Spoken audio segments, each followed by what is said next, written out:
Hello, everyone, and thank you for joining us for the UK Podcast Consumer 2026. We're going to get started, and I will hand it over to our presenter, Senior Research Director, Edison Audio at SSRS, Gabriel Soto. Hello, everyone. Thank you for stopping by to learn more about the UK podcast consumer. If you guys can let me know in the chat if you can hear me. I'm not sure. My mic has been giving me issues lately, but my name is Gabriel Soto, and I'm Senior Director at Edison Research. I do apologize ahead of time if I need to stop for any excessive sneezing or coughing. We're being fumigated here over in the States in New York with the Canadian wildfire smoke that has come down. Making that disclosure ahead of time. So thank you all again. We have a couple stories to tell you about the UK podcast consumer. If you have any questions throughout the presentation, just drop them in the Q&A box in the Zoom function, or you can send them over in the chat as well. I'll be peeking at the corner of my eye. This is live, so I'll try to answer as many questions as possible throughout the webinar, but you might have to wait until the end for some of the Q&A to be answered. So again, let's get started. I have a couple stories that I want to share with you all about the UK podcast consumer, and they could really be boiled down into four major topics. The first is going to start with audience distribution. There are a couple of things that are going on with the most popular podcasts that you all need to know about. Number two, video podcast. So, video podcast consumption has been on the rise in the UK, but is it as popular as it is in the US? We'll find out today. Now, that's going to affect a lot of the content that's being consumed. So, we'll go over the top shows and the top genres in the UK, and we'll touch on AI in podcasting. So, we have heard a lot about what creators think, what the industry thinks about AI and podcasting. But today, we are going to look at the consumer. What does the consumer think about AI and podcasting? All that and more. We'll be tapping into our podcast quarterly study here called Edison Podcast Metrics UK. We run it quarterly, and we ask questions, behavioral questions about what consumers are doing, how they're consuming podcasts, and also what they think about podcasting. So let's get started. Audience distribution. So here is one important thing that we want to tell you about. Start off by asking you if you've ever heard of podcasting's long tail. Now, I know I won't be able to hear your answers, but many of you have heard of the term podcasting's long tail, while others have not. When we talk about podcasting's long tail, it looks something like this. This represents the audience size for the top 100 podcasts. We boiled it down to the top 100 to make a point here. Each bar represents a show, and the length of that bar represents the weekly audience size of that show in the UK. So as you can see at the very top, number one podcast reaches about 9% of all UK podcast consumers. Number two on this list reaches about 7%, so on and so forth. You can see audience size begin to diminish as we go down podcasting's long tail. So at the very top, there's a lot of saturation. The biggest shows control a lot of the audience. What are those biggest shows? Here are the top 10, from the Joe Rogan Experience to the Diary of a CEO, all the way to Americasts, and bookended here by a true crime show called Crime Junkie. These are your top 10 in the UK, the most listened to shows.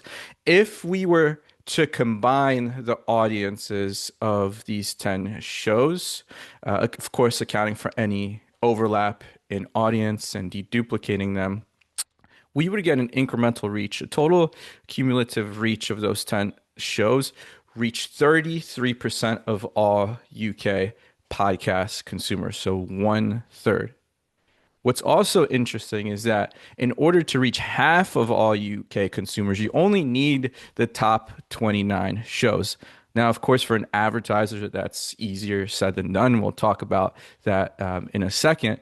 But the point that we want to make here is that there is a lot of saturation at the top. Not only saturation, but also what we call consolidation. It used to be in 2023, you needed the top 43 shows to reach half of the UK podcast consumer audience. Today, as we saw in a second ago, you only need 29, right? So the audience is gathering at the top. The top shows are getting bigger and they're able to reach more and more UK consumers. What does this mean? Well, if you're outside of this top 29, this top 43, this top 100, you might think, well, is podcasting still something for the independent creator? Is it still something that I want to do in the future? You might be tempted to think that it's not for you anymore. And I don't blame you, right? There's a lot of attention on the top shows, the most popular shows, but we want to explain one thing here. And the best way I can do that is by tapping into Mr. Bad Bunny here. If you're unfamiliar with him, this is Bad Bunny. He is a very popular artist and has become really popular in recent years. I know a hardcore fan. This is my niece Ashley. She follows him around the US, even outside the country to attend his concerts, knows all his songs, listens to all of his albums. But she is a hardcore fan. As Bad Bunny has become more and more popular, you start to get fans that will only ever listen to his top songs and never go any deeper, unlike Ashley. And this hardly happens with music artists, right? This also happens with media franchises, such as this dog who's a casual fan of Grogu, doesn't know any other character, but he loves Grogu, right? And that's the only character that he knows. He calls himself a fan of Star Wars. It happens with sports teams as well, right? We call them sometimes bandwagoners. As a team becomes more popular, you get the rise of these casual fans, right? And that is what is happening with podcasts. The rise of casual fans is really a result of being mainstream.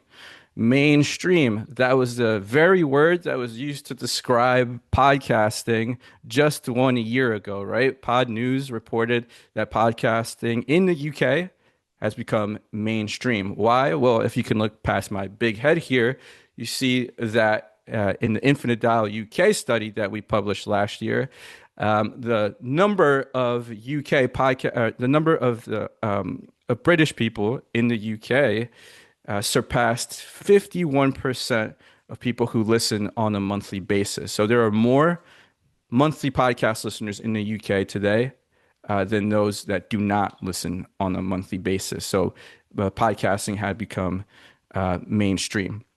So again, being mainstream is going to lead to the rise in casual consumers, those who only will ever listen to the top shows. But remember, that can also serve as a gateway to smaller shows, to podcasting's long tail. Let me put it to you this way. So I've been trying to make a lot of meaning out of the number 6, 7 for the past year. And I think I found some meaning in our ranker. The 67th biggest show 2 years ago used to reach 75,000 Brits a week. Today, the 67th biggest show, a true crime show, They Walk Among Us in the UK, reaches twice that number, twice that rate, nearly 140 Brits a week, right? So we're seeing here, and I know that the 67 shows is still a pretty big show, but this has also happened in podcasting's long tail, shows outside of the top 100, so shows outside of the top 500, just because they're simply more podcast consumers that are discovering podcasts through some of those popular shows, but also the medium in general. So as this happens, know that your show, if it's outside of the top 100, could also benefit from the rise of the bigger shows. And just know that this has occurred. Some of these smaller shows are increasing at a faster clip than the overall audience in general. Since 2023, we've seen the number of UK weekly podcast consumers increase from 16 million to 22 million. And while that is a significant surge, some of these smaller shows have the opportunity to increase at a faster rate than what you see for the overall audience. Now, this is very much connected to the rise in video podcast consumption. We know that video podcast consumers do spend less time with the medium, and it comes down to the practicality of it, right? Audio, it has a lot of mobility. You're able to take it with you on the go. You're able to take it with you when you're doing chores, while you're at the gym. While some people who only ever listen or watch video podcasts, and that's the way they prefer to do it, may only do it at home on their smart TV, and they can't take their smart TV with them on the go, right? So there's a bit of a mechanical barrier there where you can't take video podcasts with you. So that leads to, a more casual consumer in that sense as well. So let's take a look at how popular video podcast consumption is in the UK, and we'll get a sense of how that compares to the US in this section here. So, a number of UK weekly podcast listeners who say they actively watch video while listening to a podcast has increased significantly from 58% in 23 to 72% in the latest edition of Edison Podcast Metrics UK, Q1 2026. However, audio is still the dominant form of consumption. You can see how that compares to the weekly podcast listeners in the UK who say they ever listen to audio only podcasts without any video. That today is at 87%. How does that compare to the US? My colleague Megan Lazovic just reported in the US podcast consumer report, which you can find on our website for free, that at some point, I believe it was last quarter, the number of video podcast consumers actually surpassed the number of audio only podcast consumers. And it has since dipped below, but at last quarter, it did surpass that number. So if you can see here, this is how it compares to the US. Video podcast consumers are not as popular here in the UK, but it has increased significantly. A lot of that also has to do with the type of service or the platform where UK consumers do choose to consume their podcast. And we have seen a big milestone here for some of these services, a big change in Q1 2026 here. As you can see, YouTube has surpassed Spotify as the go-to platform for UK podcast consumers. 29% of UK weekly podcast listeners or viewers say they use YouTube most often for podcasts. 28% say they use Spotify. And something that doesn't, is not, I would say, makes the UK very unique is the strong presence of public media in podcasting. Here you can see that 15% of UK weekly consumers choose BBC Sounds, and that really dwarfs any sort of public media platform, as you'll see in a second in the US. Apple Podcasts here is at 10%, and you can see how that's changed throughout the years since just 2023, nearly 2.5, 3 years ago. So how does that compare to the US? As I said earlier, you don't see a strong presence of public media here. There's 1% of people who use the NPR app. I know a BBC Sounds has a strong presence in the UK, and it's well established way before podcasting. And you do see that there are a lot of people who use BBC Sounds. Now, in the US, there are YouTube, the number of YouTube users who prefer to use YouTube for podcasts actually surpassed Spotify 2 years ago. So YouTube hasn't grown as fast in the UK. And a big reason for that could come down to the people who choose to use YouTube versus BBC Sounds. BBC Sounds, as a competitor, is going to inhibit the growth for YouTube. And here's why.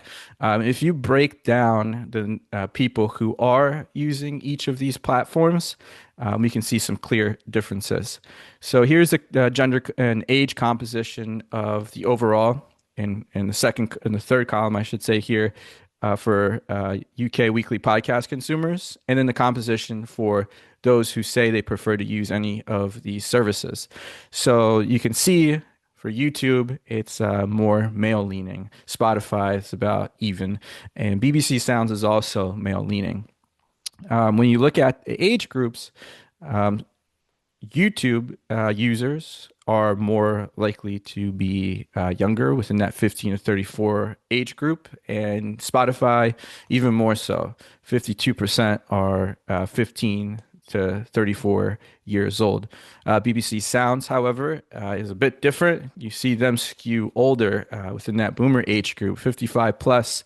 68% of BBC users are within that 55 plus age group. Now, this looks a little bit different in the US, of course, with there's no BBC Sounds, but you'll see YouTube actually perform very well among the 55 plus group in the US, and a big driver as to why YouTube has not grown as fast in the UK as it has in the US is that competition that it has for the older consumers against BBC Sounds. So a lot of competition there for that age group between those two services. All right. So with the rise in video podcast consumption, and of course YouTube, and we've started measuring Netflix this quarter, and we'll have information on that in upcoming quarters.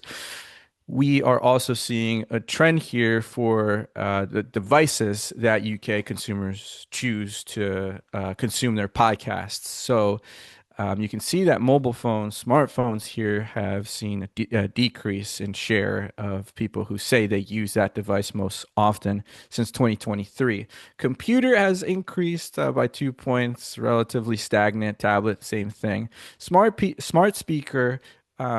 Same thing, right? From 5% to 4% in 2026. But smart TV here is the key finding. It has grown more than twice its share since 2023. And today, 1 in 10 UK podcast consumers say they use the smart TV most often. And that's very much correlated with the rise in video podcast consumers and the rise in YouTube users for podcasts. We know that a lot of consumption is done on YouTube when the person or consumer is using a smart TV for podcasting. Um, Now, what is also interesting to see here is that it's catching up to computer, and maybe one day, maybe in the near future, if things continue to go the way they're going with the presence of Netflix in podcasting, with the presence of Hulu and other Hulu isn't available in the UK, but Tubi and other services that are available in the UK, as they get into podcasting more and more, we might see smart TV overtake computers share. So a lot of people always ask the question, is will video podcast cannibalize my audio only content? And while we didn't ask this in the UK, we have seen evidence of this that video is additive to audio. It isn't necessarily cannibalizing your audio content, but it more so works as a way to introduce podcasting to people who might not have that preference or ability to take in information via audio and prefer to see the person to connect with them, to connect with the information. And here in the US, among those weekly podcast consumers, we've asked, have you ever started listening to the audio only version of a podcast after discovering its video version? And the majority, 71%, said yes, they have. All right. So as video becomes more popular, we do see a change in content. And today's biggest topics are ranging from comedy, sports, all the way to music, mental health for the top 10. One thing to note here is that you might be familiar if you've seen our other reports. Us do analysis on taxonomy based on Apple Podcast genre, right? Where the show self-selects their category. And when you're working with about 8 or 9 major genre categories. Today, what we wanted to show you is a look at genres, but through the consumer.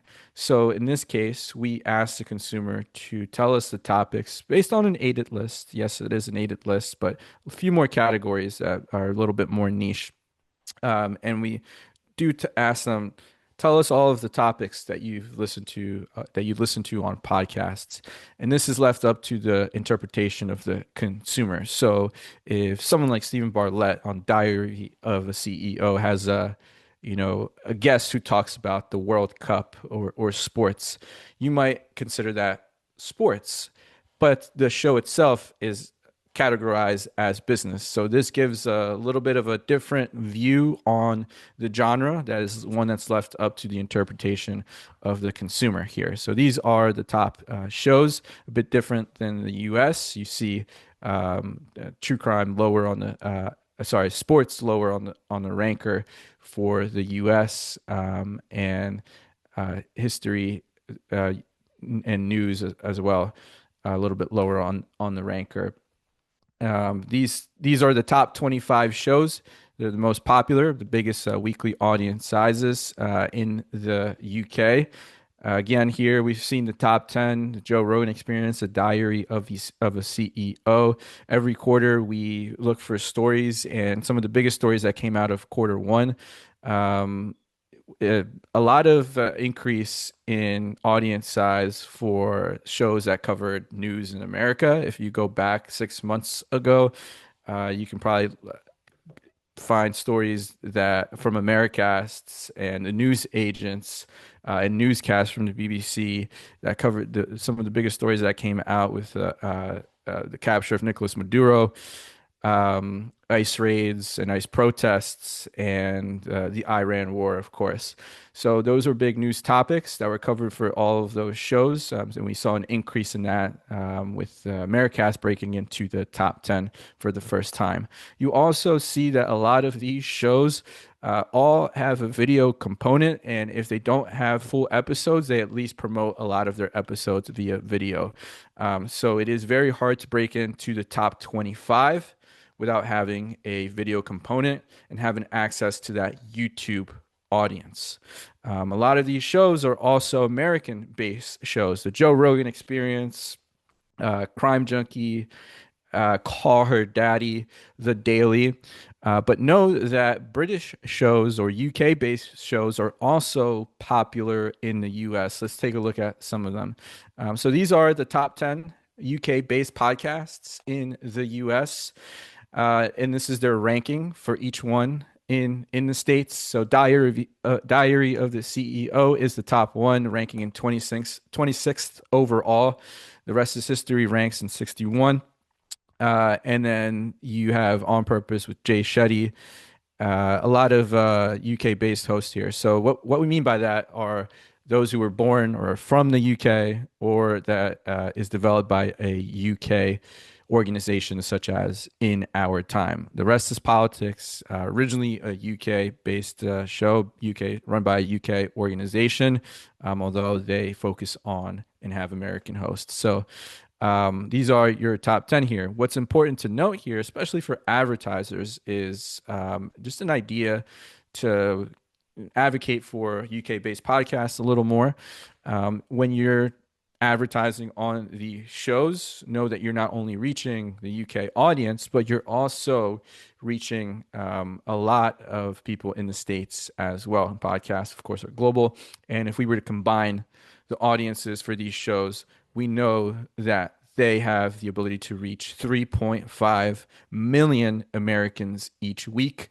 Again, that's 3.5 million Americans each week. Just imagine what a 3-month, 6-month campaign can do for you on podcasts like these. We know that podcast advertising is very successful because of the connection you're able to build with between hosts and audiences, and that also shows up in the type of sentiment that UK consumers have about AI and podcasting. So again, we talked to the consumer and asked them about what they think about about AI in podcasting. A lot of this stemmed from our qualitative research that we did, focus groups that we've done about AI and podcasting, where we've talked to people and they've always told us that AI is cool as long as it complements the podcaster, as long as they're using it.